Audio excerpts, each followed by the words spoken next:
It was just another late shift at Subway. I've been working here for 3 years now, and I thought I'd seen it all.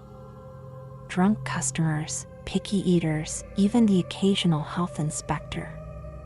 But nothing could have prepared me for what happened that night.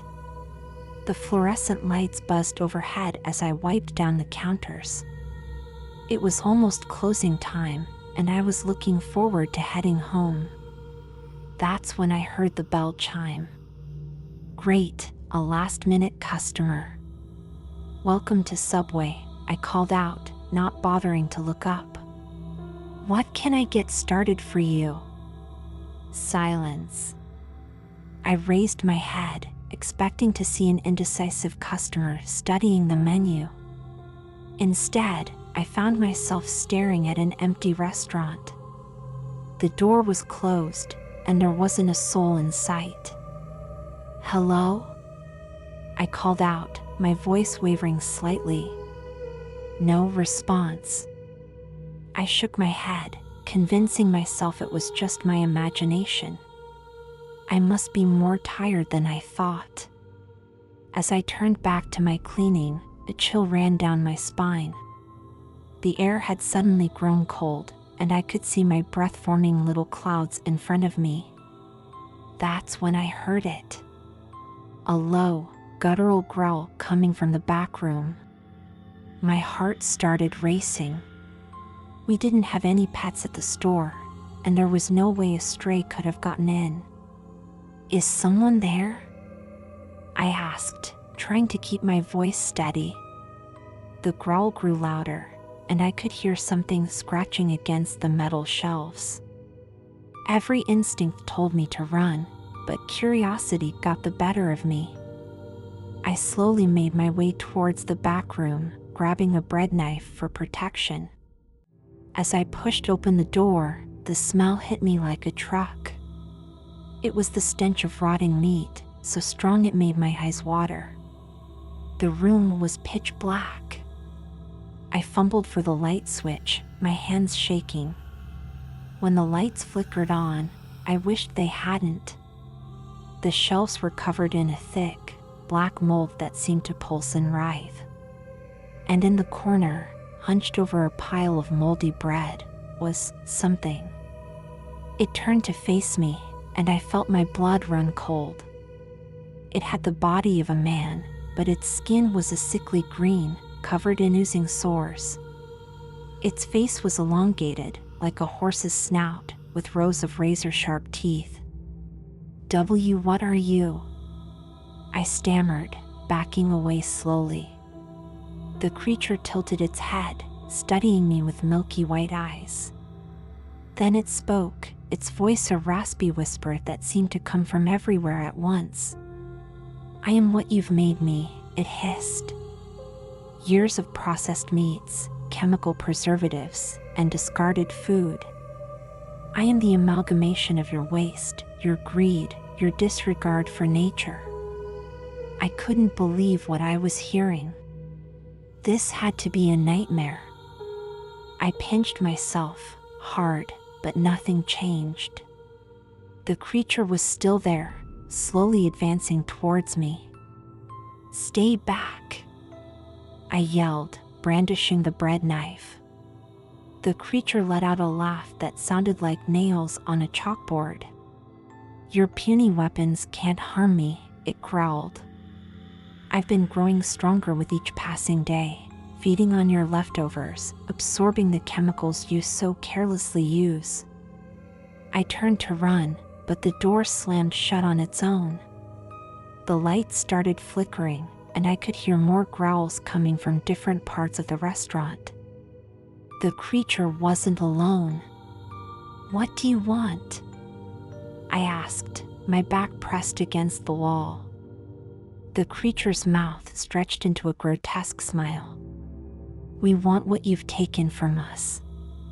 The natural order. The balance. And we'll start by taking this place, making it our new home. Suddenly, the bread in the display case began to move. I watched in horror as it transformed, taking on a life of its own. The lettuce became writhing tentacles, the tomatoes pulsating orbs with eyes. The entire restaurant was coming to life, turning into a nightmarish landscape. I managed to duck under the creature's arm and sprint towards the front door. But as I reached for the handle, I felt something wrap around my ankle. I looked down to see a tendril of cheese, stretching and coiling like a snake. "You can't escape," the creature's voice echoed through the restaurant. "This is only the beginning. Soon, every subway will be ours. And after that, who knows? The possibilities are endless." I kicked frantically, trying to free myself from the cheesy tendril. In my panic, I knocked over a shelf, sending bottles of sauces crashing to the floor.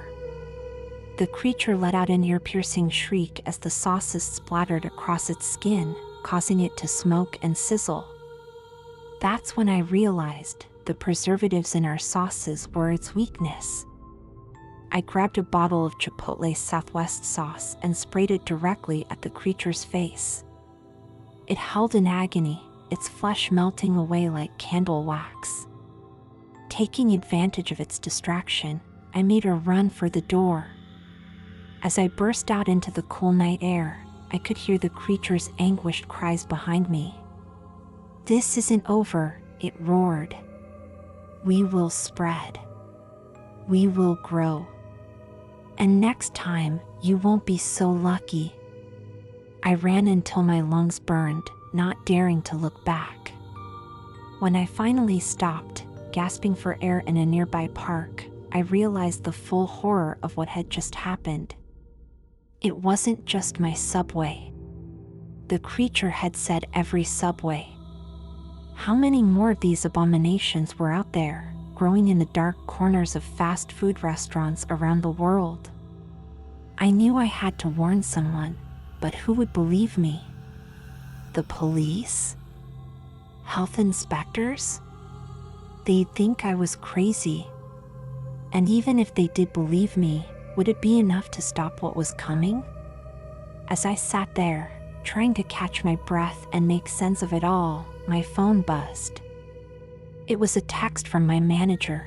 "Hey, forgot to tell you. Corporate's doing surprise inspections tomorrow. Make sure everything's clean before you leave tonight." My blood ran cold. I couldn't go back there. But I couldn't let someone else walk into that nightmare unprepared either. I had to do something. But what? Just then, I noticed something moving in the shadows of the park. At first, I thought it was just a stray cat. But as it came closer, I realized it was much, much worse. The same sickly green skin, the same elongated snout. Only this one was smaller, like it was still growing. I scrambled to my feet, ready to run again. But then I heard a voice, not the raspy hiss of the creature, but a normal human voice. "Wait. Please, I need your help." I turned to see a man stumbling out of the bushes. He looked terrible, pale, sweating, with dark circles under his eyes. "You're from Subway, aren't you?" he asked, his voice desperate. "I can smell it on you." I nodded, too shocked to speak. "Then you've seen them too," he said, his eyes wild with fear. "The things, the creatures, they're everywhere." I thought I was going crazy, but you've seen them too, haven't you? I wanted to deny it, to tell him he was mistaken. But I couldn't. Because he was right. I had seen them. And now I knew it wasn't just my subway. It was happening everywhere. The man grabbed my arm, his grip surprisingly strong. "We have to stop them," he whispered. "Before it's too late. Before they spread to every restaurant, every food chain. Before they take over everything." I looked into his eyes and saw my own fear reflected back at me. I knew he was right. We had to do something. But what could two people do against a growing army of fast food monsters? As if in answer to my unspoken question, I heard a familiar sound in the distance. The subway jingle, playing from someone's car radio. But it sounded different, distorted, slower, almost menacing. The man and I exchanged a look of horror. We both knew what it meant. The invasion had already begun. "Come on," I said, surprising myself with the determination in my voice. "We need to gather supplies.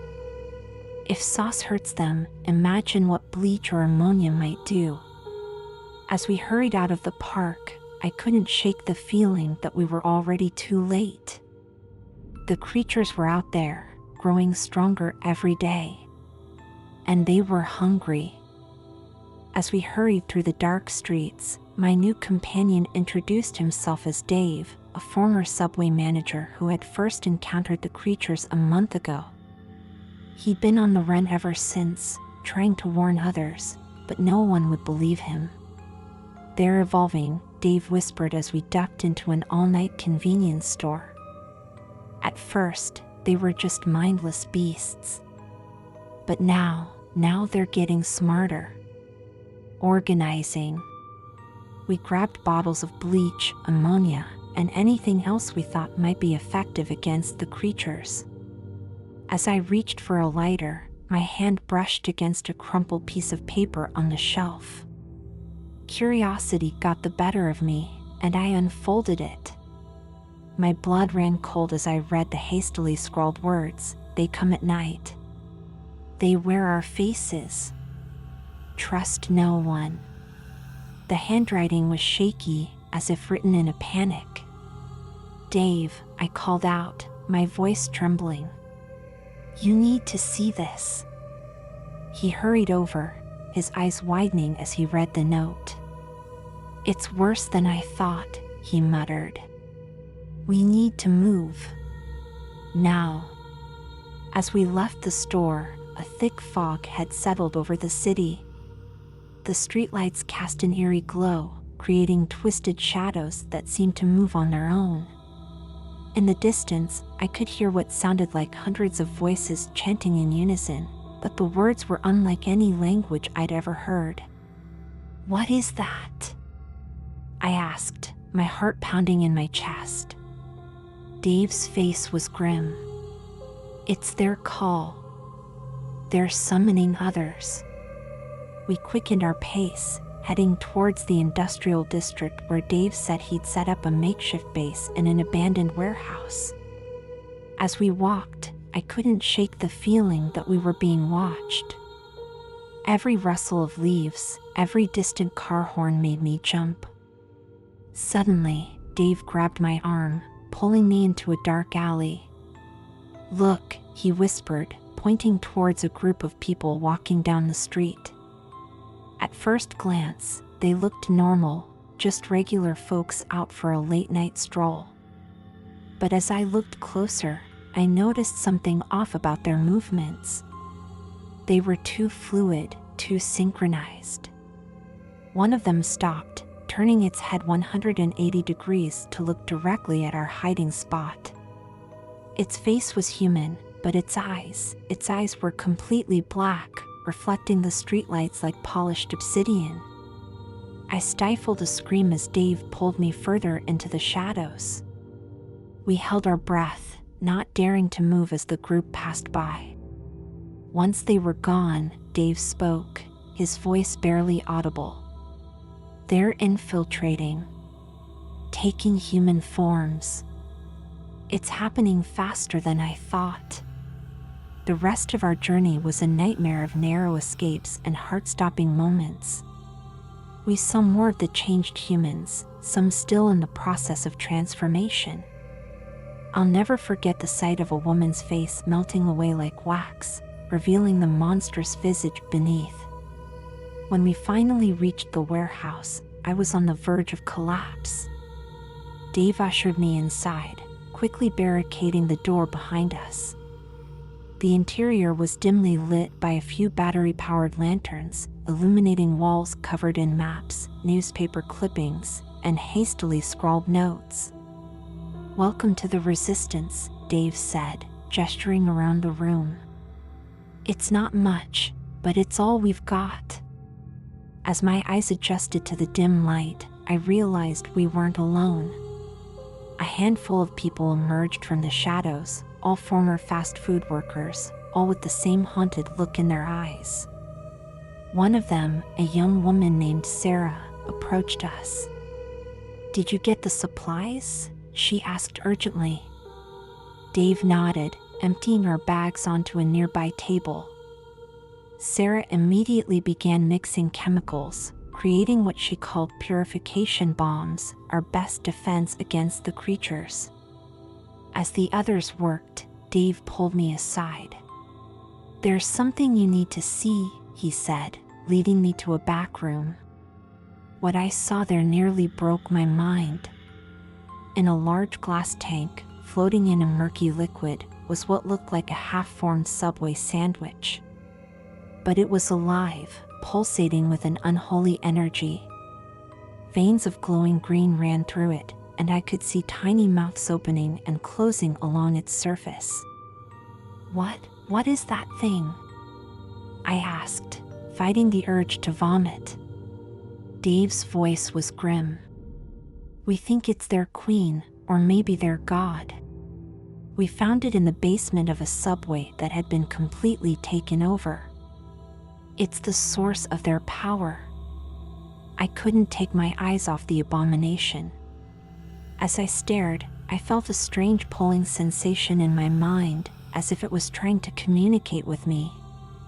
Images flashed through my head, vast underground cities made of living flesh, seas of writhing tentacles, skies filled with floating monstrosities. "They're not from here," I whispered, the realization hitting me like a truck. "They're not even from this world." Dave nodded. "We think they've been waiting, dormant for centuries, buried deep in the earth. And we woke them up. All our processed foods, our preservatives, our artificial flavors, it was like ringing the dinner bell for them." A commotion from the main room snapped us out of our conversation. We rushed back to find the others in a panic. Sarah's hand was shaking as she pointed to a small radio. "Listen," she said, turning up the volume. Through the static, we could hear a familiar jingle, the Subway theme song. But it was distorted, played at half speed, with strange, guttural noises in the background. As we listened, a voice came on, a perfect imitation of a chipper fast food worker. "Attention valued customers. Subway is proud to announce a special midnight promotion. For the next hour, all sandwiches are free. Come on down to your local Subway and get a taste of our new, specially formulated menu. Remember, at Subway, you're not just a customer, you're family. And family is forever." The message repeated over and over on every station we tried. "It's happening," Dave said, his face pale. "They're making their move." We all looked at each other, the weight of the situation crushing down on us. We were possibly the only people who knew the truth, the only ones who could stop this invasion before it was too late. "What do we do?" I asked, surprised by the steadiness in my voice. Dave's eyes hardened with determination. "We fight. We take out as many of their nests as we can. And then we go after the source." As if in response to his words, an inhuman shriek pierced the night air. It was close, too close. They had found us. "They're here," Sarah whispered, her hands shaking as she grabbed a purification bomb. The warehouse walls began to shake, and I could hear a wet, slithering sound coming from all around us. The scent of rotting meat filled the air, so strong it made my eyes water. "Remember," Dave shouted over the noise, tossing me a makeshift flamethrower. "Aim for their core. And whatever you do, don't let them touch you." The doors burst open, and a wave of nightmarish creatures poured in.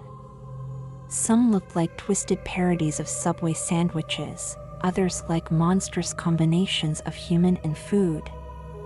They moved with terrifying speed, their mouths filled with rows of needle-sharp teeth. We fought with everything we had. Sarah's purification bombs sizzled through the creature's flesh, while my flamethrower kept them at bay. But for every one we took down, 2 more seemed to take its place. In the chaos, I lost sight of Dave. I heard his voice, calling out from somewhere in the writhing mass of monsters. "The tank! Destroy the tank!" I knew what I had to do. Fighting my way through the horde, I made it back to the room with the pulsating sandwich thing. As I raised my flamethrower, I felt that pull in my mind again, stronger this time. I saw visions of a world consumed, of humanity reduced to cattle, of an endless feast that would last for millennia. For a moment, I was tempted. The creature offered power, immortality, a chance to be part of something greater. But then I thought of all the people out there, oblivious to the danger, about to walk into Subway restaurants across the country. I thought of my family, my friends, all the normal lives that would be destroyed if these things won. "Sorry," I said, flicking the switch on my flamethrower. "I prefer my sandwiches toasted." The tank exploded in a fireball of green ichor and glass. A psychic scream tore through my mind, and I could hear the creatures in the other room howling in agony. The warehouse began to crumble around us as the dying god thing thrashed in its death throes. "Run!" I heard Dave yell, and we all made a mad dash for the exit. We barely made it out before the entire building collapsed, burying the creatures beneath tons of rubble and flame. As we stood there, gasping for breath and watching the inferno, I realized this was just the beginning. We had won this battle, but the war was far from over. How many other nests were out there? How many people had already been taken over? Dave put a hand on my shoulder, his face streaked with soot and blood but his eyes burning with determination. "We've got work to do," he said. I nodded, knowing that our night of horror was just the start of a much longer, darker journey. The creatures were still out there, hiding in the shadows, wearing familiar faces. And we were the only ones who could stop them. As we walked away from the burning warehouse, I couldn't shake the feeling that we were being watched. In the distance, I heard that distorted subway jingle again, calling out to the hungry masses. And I knew, with chilling certainty, that our fight was far from over. The sun was just beginning to rise, casting an eerie glow over the city. But I knew that the real darkness was yet to come. We had seen behind the veil, glimpsed the horrors lurking beneath the surface of our everyday lives. And now, we could never unsee it. As we disappeared into the early morning mist, I made a silent vow. No matter how long it took, no matter the cost, we would find a way to stop this invasion. We would reclaim our world, one sandwich at a time. But for now, we had to run, to hide, to prepare. Because the monsters weren't just coming. They were already here.